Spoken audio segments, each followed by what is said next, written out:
और अब बात सत्य और तथ्य की। जस्टिस संजीव खन्ना भारत के 51st मुख्य न्यायाधीश बन गए हैं। सोमवार को महामहिम द्रौपदी मुर्मू ने उन्हें शपथ दिलाई। लेकिन क्या आप जानते हैं कि संजीव खन्ना के सीजेआई बनते ही इतिहास की एक बड़ी घटना फिर से चर्चा का एक बड़ा विषय बन गई है। यह घटना आज से 48 साल पहले यानी सन 1974 की है।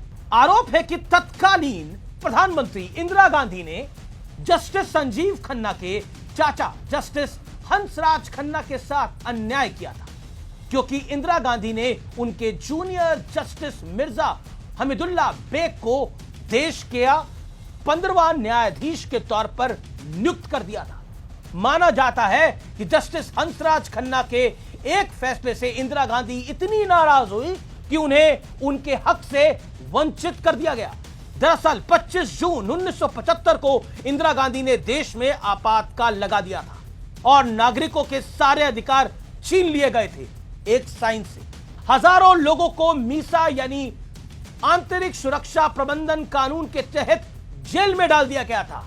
इस दौरान देश की अदालतों में याचिकाएं दायर होने लगी और अदालतों से मीसा के तहत बंद कैदी जेल से छोड़े जाने लगे। इसमें विपक्ष के तमाम बड़े नेता थे, अटल बिहारी वाजपेयी, लाल कृष्ण आडवाणी, मुलायम सिंह यादव, जेपी, सब। इसी दौरान मौलिक अधिकारों के निलंबन को कोर्ट में चुनौती दी गई। शिवकांत शुक्ला नाम के एक वकील ने लाल कृष्ण आडवाणी की हिरासत के बाद यह याचिका दायर की थी।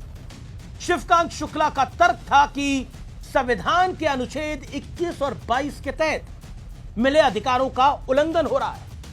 हालांकि सुप्रीम कोर्ट ने 4-1 के बहुमत से सरकार के पक्ष में फैसला सुनाया। सुप्रीम कोर्ट की उस बेंच में जो जज फैसले के खिलाफ थे, उनका नाम जस्टिस हंसराज खन्ना था, यानी मौजूदा सीजेआई के चाचा जी जस्टिस एचआर खन्ना ने अपनी बहन को एक चिट्ठी लिखी थी, जिसमें उन्होंने कहा था कि मैंने अपना फैसला तैयार कर लिया है, जिसकी कीमत मुझे भारत के मुख्य न्यायाधीश पद से चुकानी पड़ेगी।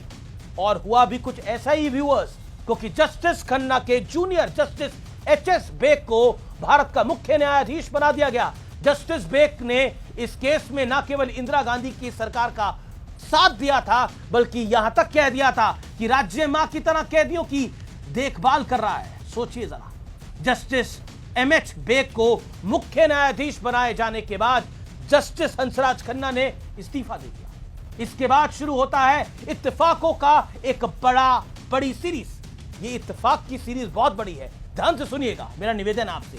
इत्तेफाक ये है कि 48 साल बाद जस्टिस हंसराज के भतीजे यानी जस्टिस संजीव खन्ना सीजेआई बन जाते हैं। इत्तेफाक ये भी है कि पूर्व सीजेआई डीवाई चंद्रचूड़ के पिता वाईवी चंद्रचूड़ और हंसराज खन्ना दोनों उस बेंच का हिस्सा थे जिसका फैसला सुनाने की सजा हंसराज खन्ना को मिली थी। इत्तेफाक यह भी है कि 2017 में डीवाई चंद्रचूड़ उस बेंच का हिस्सा थे जिसने उनके पिता वाईवी चंद्रचूड़ के उसी फैसले को पलट दिया, जिसकी वजह से हंसराज खन्ना सीजेआई नहीं बन सके थे। और इत्तेफाक यह भी है कि सोमवार को जस्टिस संजीव खन्ना के शपथ ग्रहण समारोह में इंदिरा गांधी के पौत्र यानी श्रीमान राहुल गांधी शामिल नहीं हुए। और सबसे बड़ा इत्तेफाक यह है कि कमिटेड जुडिशरी के आरोप झेलने वाली इंदिरा गांधी के पोते राहुल गांधी आजकल कथित तौर पर संविधान बचाने की मुहिम चला रहे हैं और यह बता रहे हैं कि जो संविधान की कॉपियां उन्होंने बंटवाई थी, ऐसा पता लग रहा है, वो अंदर से खाली निकली। हालांकि यह भी है, क्या अजीब इत्तेफाक है। और शायद इसलिए कहा जाता है कि life is a full circle.